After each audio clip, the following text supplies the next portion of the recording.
Hello, नमस्कार। कैसे हैं आप सब? चलिए, बहुत अच्छी बात है, आप कोविड में बहुत अच्छे से तैयारी कर रहे हैं। और कोविड की ये जो तैयारी है, घर में आप बैठ रहे हैं, वो बैठे हुए तैयारी कर रहे हैं पढ़ाई की। तो आज सबसे पहले हम बात करते हैं कि एमपीपीएससी परीक्षा की तैयारी कैसे करें। जैसा कि सभी बच्चे आप लोग जानते हैं कि ये एक बहुत ही प्रेस्टिजियस पोस्ट है एमपीपीएससी के अंतर्गत, सिविल सर्विसेज की। और इसमें बहुत सारे पोस्ट होती हैं जिसमें कि अगर हम थोड़ी भी समझदारी से तैयारी करें तो हमारा ग्रेजुएशन लेवल में कितना भी कैसा भी नंबर हो, कम हो ज़्यादा हो, उसका फ़र्क नहीं पड़ता है। फ़र्क इस बात से पड़ता है कि आप परीक्षा की तैयारी कैसे करते हैं। और अक्सर ऐसा होता है कि बहुत ही मेहनत करने वाले लड़के, लगातार घंटों घंटों पढ़ने वाले बच्चे, उनका कई बार सिलेक्शन नहीं होता। और कई बार बहुत ही सिलेक्टेड स्टडी करने वाले, उनका सिलेक्शन हो जाता है। तो आखिर ऐसी क्या बात है जो कि हमें जानना चाहिए कि सिविल सर्विस जो स्टेट की है उसको हम अच्छे से तैयार कर लें। देखिए, जब भी कोई लड़ाई होती है ना, तो पहले अपनी लड़ाई लड़ने से पहले एक स्ट्रेटजी बनाई जाती है।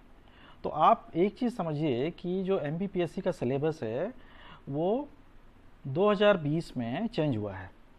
अब ये जो सिलेबस चेंज हुआ है, इसको अगर हम अच्छे से नहीं जानेंगे तो हमारी कितनी भी हम इन डेप्थ पढ़ाई कर लें, किसी भी कोचिंग क्लास में चले जाएं, उनका नोट्स पढ़ लें, बुक्स पढ़ लें, बुकलेट देख लें, खूब सारी प्रैक्टिस कर लें, लेकिन अगर हमने सिलेबस को नहीं ध्यान में रखा है तो ये मान के चलिए कि हमने कम से कम 20% तैयारी हमारी तो तभी होगी जब हम सिलेबस हमें याद हो जाएगा। आपको लग रहा होगा कि कैसे ये बात क्यों ऐसी बोली जा रही है और ये पहले कभी नहीं सुनी होगी, लेकिन आप एक बार मेरी बातों को समझने का प्रयास करें और एमपीपीएससी के सिलेबस को आप अच्छे से उसकी स्टडी करें। तो अभी एमपीपीएससी का सिलेबस जो है, मैंने gravity online classes, gravity coaching classes के ऐप में अपलोड भी किया है। तो आप उसको ग्रेविटी के उसमें ऐप में भी जाकर डाउनलोड कर सकते हैं, या फिर आप गूगल में भी जाएंगे, एमपीपीएससी 2020 सिलेबस लिखेंगे तो आपको सिलेबस पूरा मिल जाएगा। अब अपन को ये समझना है मोटा मोटा, ये सब आप जानते हैं। देखिए, आप ये मत सोचिए कि ये सब आपको नहीं मालूम है, आप सब जानते हैं। लेकिन किसी भी कोई भी बात अगर हम शुरू करें तो अगर उसको एक प्रारंभिक रूपरेखा से शुरू करें तो हमें बेहतर समझ में आती है। मुद्दे की बात कहने से पहले हमें हमेशा प्रस्तावना की बात कहनी चाहिए। अगर आप कुशल प्रशासक हैं तो ये भी उसका एक गुण होगा जो फ्यूचर में आप बनने जा रहे हैं। तो देखिए, प्रीलिम्स, मेंस और इंटरव्यू, ये तीन चीज। अब देखिए, प्रीलिम्स, मेंस और इंटरव्यू के बाद हमको होती हैं तो देखना है कि इसमें क्या क्या चीज़ें आती हैं। तो देखिए, प्रीलिम्स आप देख रहे हैं, प्रीलिम्स में आपको क्लियर हो गया है, क्या क्लियर हो गया है कि एक पेपर होता है और ये दो पेपर होता है, ये आपको क्लियर हो गया। अब ये जो फर्स्ट पेपर होता है वो किसका होता है? ये होता है जनरल स्टडीज़ का पेपर होता है। और सेकंड पेपर किसका होता है? जनरल एप्टीट्यूड का पेपर होता है। अच्छी बात है, ये भी आपको पता ही होगा। अब जनरल स्टडीज़ का पेपर 2 आवर्स का होता है और जनरल एप्टीट्यूड का पेपर भी 2 आवर्स का होता है। ये जनरल स्टडीज़ का जो पेपर है, इसके 200 मार्क्स रहते हैं और जनरल एप्टीट्यूड के जो मार्क्स हैं वो भी 200 मार्क्स रहते हैं। अब इसमें मेन बात क्या है? इसमें मेन बात देखिए ये है कि इसमें जो सेलेक्ट होते हैं बच्चे, वो दोनों ही में ही उनको, दोनों ही जो पार्ट है ना उसमें उनको नंबर चाहिए होंगे। तो क्वालिफाइंग मार्क्स आपके 40% है। अब यही बात बच्चों को पता होनी चाहिए कि क्वालिफाइंग मार्क्स क्या होना चाहिए? 40% होना चाहिए। ये 40% किसके लिए होना चाहिए? ये जनरल कैटेगरी के लिए होना चाहिए। और अगर अदर्स कैटेगरी है तो उनको, अदर्स के लिए हमको 30% मार्क्स होना चाहिए। तो ये तो क्लियर हो गया।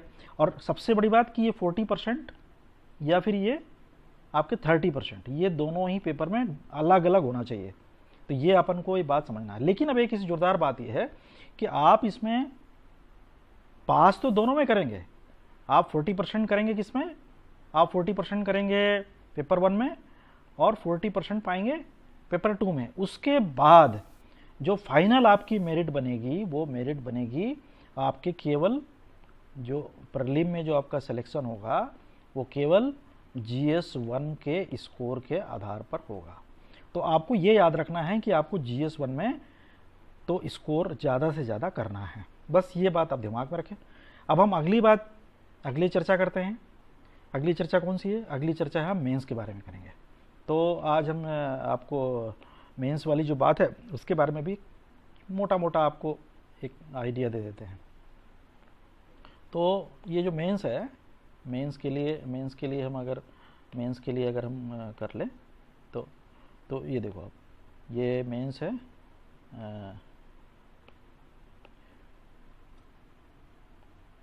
मेंस में कितने पेपर होंगे? 1 2 3 4 5 6 पेपर होंगे। तो ये चीज़ आपको दिमाग में रखनी चाहिए कि आपको मेंस में कितने पेपर आएंगे। मेंस में 6 पेपर आएंगे।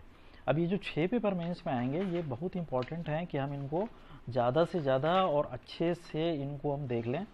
यदि हमको 6 पेपर के बारे में मालूम नहीं है और हम क्या कर रहे हैं, हम केवल ये बस हम हाफाजड मैनर में हमें याद है कि हाँ 6 पेपर हैं, तो मान के चलिए कि हम अच्छी तैयारी नहीं करने जा रहे हैं। तो चलिए हम देख लेते हैं कि मेंस के जो पेपर्स हैं इनका क्या है, इम्पोर्टेंस क्या है। तो मेंस का फर्स्ट पेपर कौन सा है?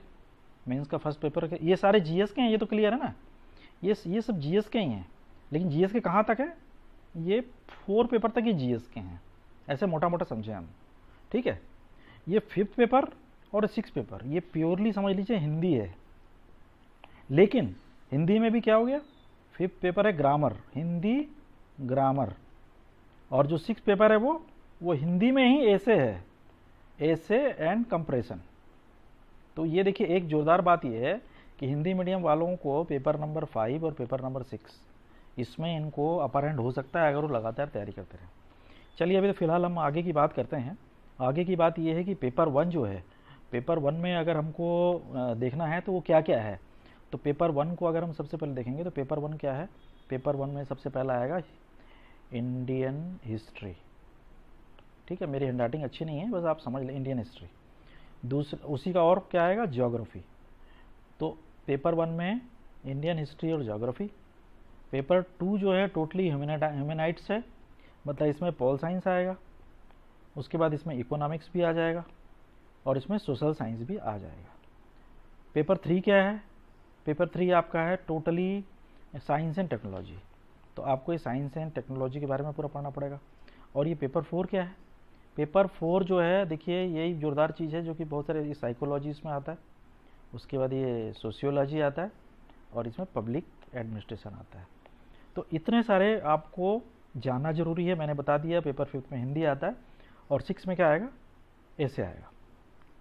ज़्यादा नोट करने की ज़रूरत नहीं है, एक मोटा मोटा है। आप वैसे आप इसको अगर नहीं भी इसको नोट नहीं करना है, लेकिन आपको मैंने एक प्रेजेंटेशन बताया, अगर यूं ही पढ़ेंगे आप हो सकता है कि आपको पढ़ने में सहूलियत ना हो, या फिर ये भी पढ़ने का एक तरीका है जिसमें कि आप अपनी प्रेजेंटेशन इस तरह से करते हैं कि आपको खुद भी समझ में अच्छे से आ जाता है और आप दूसरे समझा सकते हैं।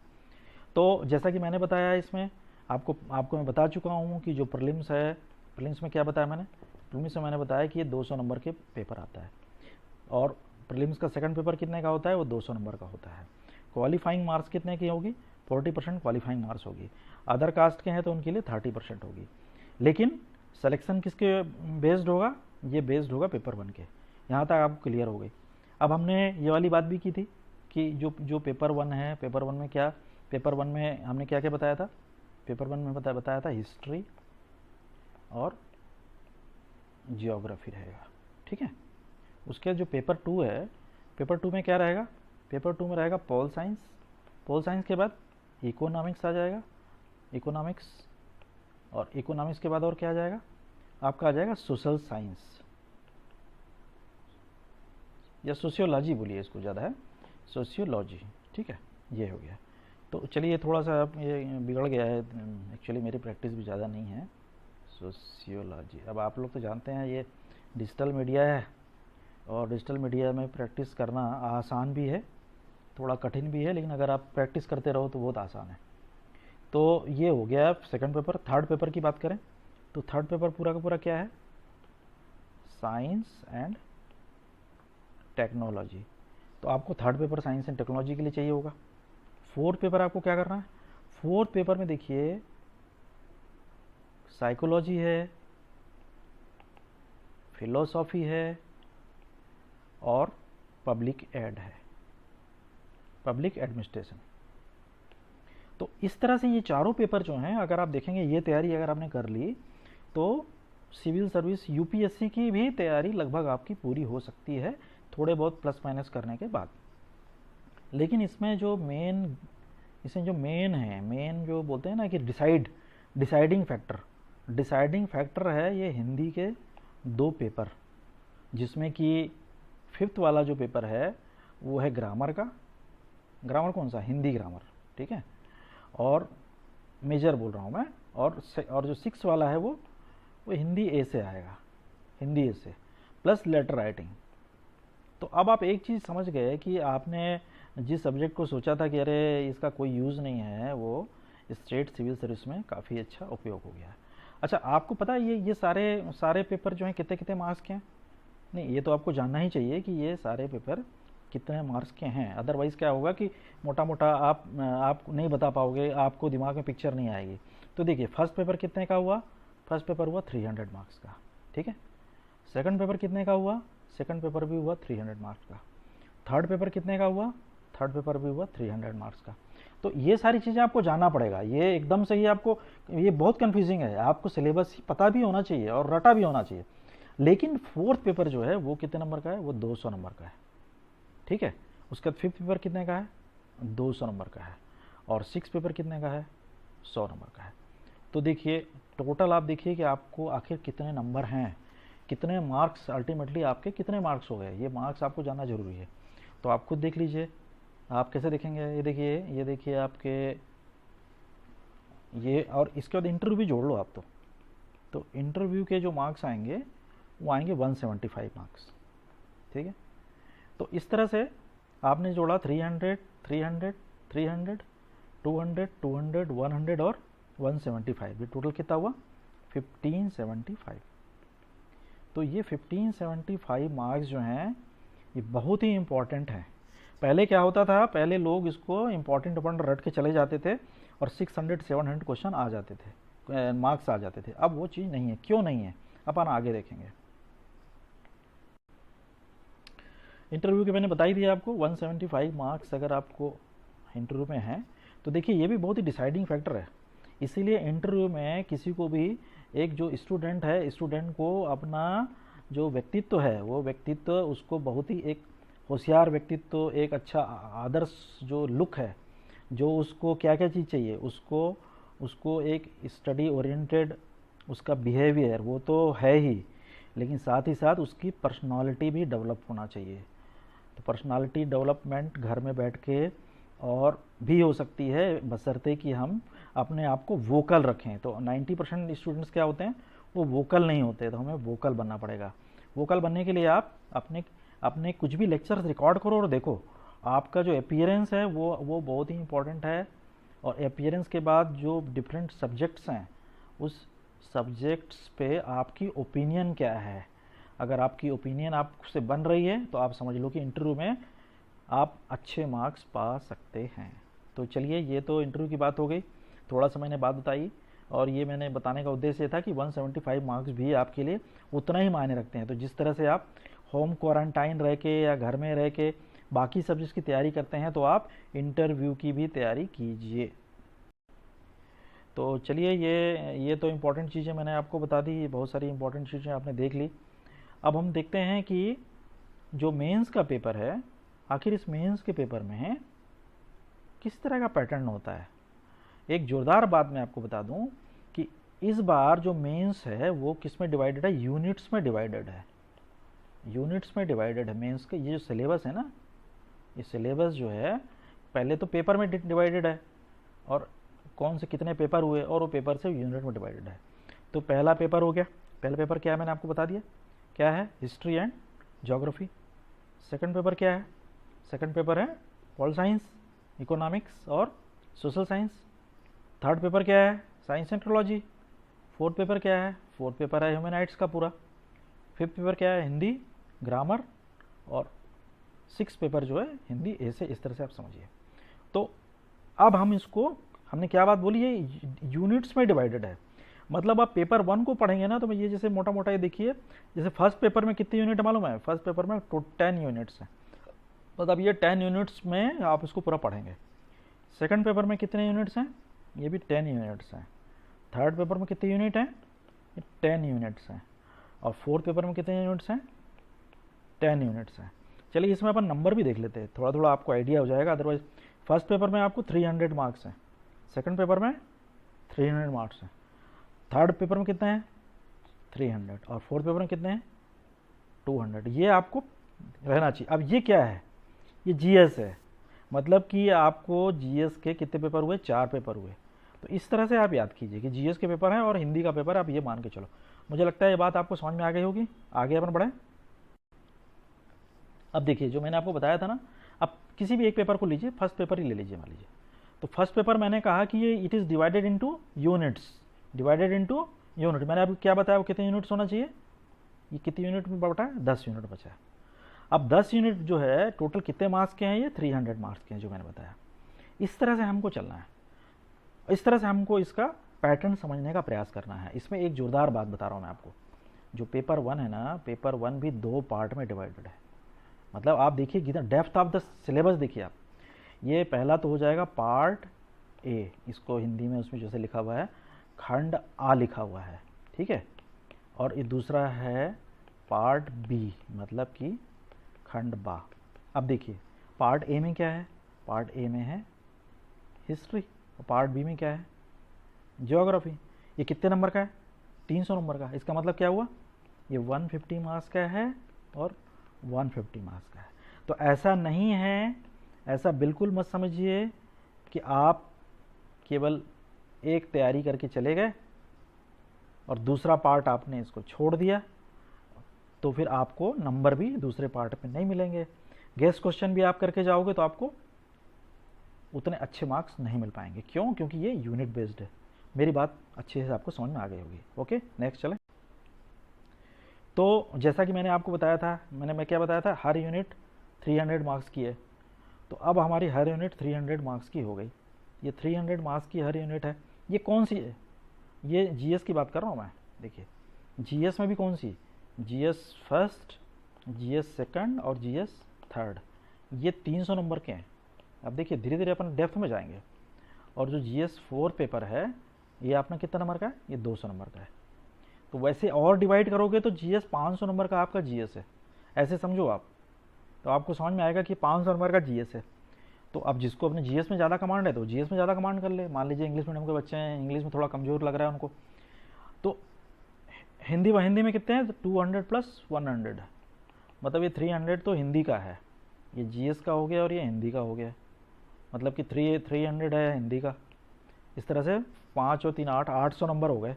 800 नंबर टोटल जो है आपके 800। मैंने गलत बोला क्या? हाँ मैंने गलत बोला। देखो क्यों गलत बोला? देखो गलत इसलिए बोला कि आप लोगों ने बताया नहीं। क्या है ये? 300 इंटू 3 करना पड़ेगा आपको, ठीक है।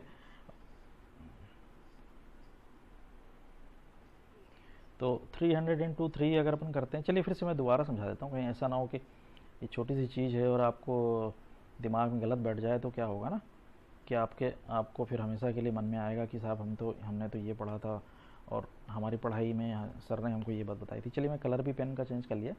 तो मैंने क्या कहा आपको? ये जीएस के फर्स्ट सेकंड थर्ड जो है ना, फर्स्ट सेकंड और ये थर्ड, ये तीनों कितने के हैं? 300 मार्क्स के हैं। मतलब कि ये टोटल कितना हो गया? 900 मार्क्स हो गया।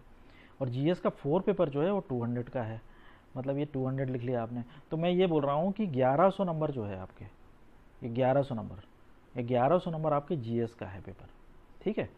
और 300 नंबर ये कितने का किसका हुआ? हिंदी का हो गया। तो 1100 और 300 कितना हो गया? 1400 नंबर हो गया। ये 1400 मार्क्स जो है ना, में से आप खुद डिसाइड कर लो कि कहाँ पर आप ज़्यादा से ज़्यादा अच्छे स्कोर कर सकते हो। तो चलिए इसमें एक बात मैंने आपको बता दी। क्या बात बता दी आपको?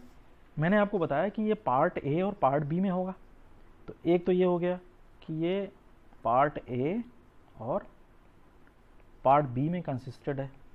एक तो ये कोई भी जो पेपर है ना, पार्ट ए पार्ट बी में हो गया। मोटा मोटा अभी जीएस की बात कर रहे हैं अपन, जीएस के, ठीक। अब इसमें जो 60 क्वेश्चन है, 60 क्वेश्चन जो हैं, और उसके बाद कुछ आएंगे मीडियम क्वेश्चन आएंगे और लॉन्ग क्वेश्चन आएंगे। तो आप देखिए जो कितने वर्ड्स में लिखना है पहले आप ये देख लीजिए। तो आपको ये जानना पड़ेगा कि इसमें मार्क्स कितने कितने हैं। तो जैसे पहले हम मार्क्स की बात करते हैं, तो ये देखिए जो 60 क्वेश्चन है उसमें 3 नंबर मिलेंगे आपको, जो मीडियम क्वेश्चन है उसमें 5 नंबर देंगे, और जो लॉन्ग है उसमें 11 नंबर देंगे। इस तरह से 11 मतलब बड़े वाले को इतने ज़्यादा दिया आपको। अब जो है आपको जो सबसे छोटे वाले हैं उसको 10 शब्दों में लिखना है। जो मीडियम वाले हैं उसको कितने में लिखोगे आप? 50 शब्दों में लिखना है। और जो लॉन्ग वाले हैं उसको कितने में लिखोगे? 200 शब्दों में। तो देखिए एक बात आप ध्यान रखिए, ये वर्ड लिमिट भी काउंट करती है। ये अगर 200 शब्दों के बाद आपने हिस्ट्री बहुत ज़्यादा लंबा चौड़ा लिख दिया, कोई देखने वाला नहीं। 50 शब्द बोला है, 50 शब्द का मतलब क्या होता है? 50 शब्द का मतलब 5 लाइन समझ लीजिए। 10 शब्द है मतलब 1 लाइन हो गया। तो इस तरह से आपको मोटा मोटा करना पड़ेगा। तो अब आप इसमें से क्वेश्चंस कितने आएंगे वो अभी बाद में आप खुद समझ जाओगे। मोटा मोटा हर यूनिट से वो कहते हैं कि हर यूनिट से जो है मतलब वो 3 अंकों का क्वेश्चन लेंगे, फिर उसके बाद 5 का लेंगे और 11 का लेंगे। तो उसमें उनका ये कहना है कि कोई भी यूनिट होगी तो उसमें 3 क्वेश्चन आएंगे आपके। कौन से 3 क्वेश्चन आएंगे आपके? वेरी शॉर्ट टाइप में आएंगे। 2 क्वेश्चन कौन से आएंगे? 2 क्वेश्चन आएंगे मीडियम, और 1 क्वेश्चन जो आएगा उसका आपका क्या आएगा? लॉन्ग आएगा। अच्छा चलिए अब अपन इसको डिवाइड कर देख लेते हैं कितने कितने टोटल मार्किंग कितनी हो पाएगी, मार्किंग पैटर्न क्या होगा। देखिए चलिए अपन देखते हैं। तो आप ये देखिए कि आप ये देखिए 3 नंबर का क्वेश्चन है और टोटल कितने क्वेश्चन है? 9 क्वेश्चन है। तो सॉरी 3 क्वेश्चन है, तो ये मार्क्स कितने हो जाएंगे? 9 मार्क्स हो जाएंगे ये। ठीक है, ये 9 नंबर हो गया आपका। उसके इसमें ये कितने हो गए? ये 10 नंबर हो गया, 10 मार्क्स हो गया। और इसमें कितना हो गया? 11 मार्क्स हो गया। ये एक यूनिट की बात कर रहे हैं अपन, हमने बोला था ना ईच यूनिट। तो इसका मतलब ईच यूनिट कितने मार्क्स हो गए? 10 नंबर ये, 11, 21 और 9, 30, मतलब 30 मार्क्स। इस तरह से एक यूनिट 30 मार्क्स की हो गई। टोटल 10 यूनिट होती है इस तरह से 300 मार्क्स। मैंने आपको बताया था ना 300। तो इस तरह से 300 मार्क्स हो गया। अब यही बातें आपको याद रखनी। ये सब ये किस पे लागू है? ये पहले 3 पे लागू है। 4th वाला 200 नंबर लिखा है ना, तो मान के चलो कि 20 नंबर का होगा। अभी अपन आगे देख लेंगे और डिटेल में। अभी आपको मोटा मोटा ये चीज़ क्लियर हो गई होगी। चलिए आगे बढ़ के देखते हैं अपन।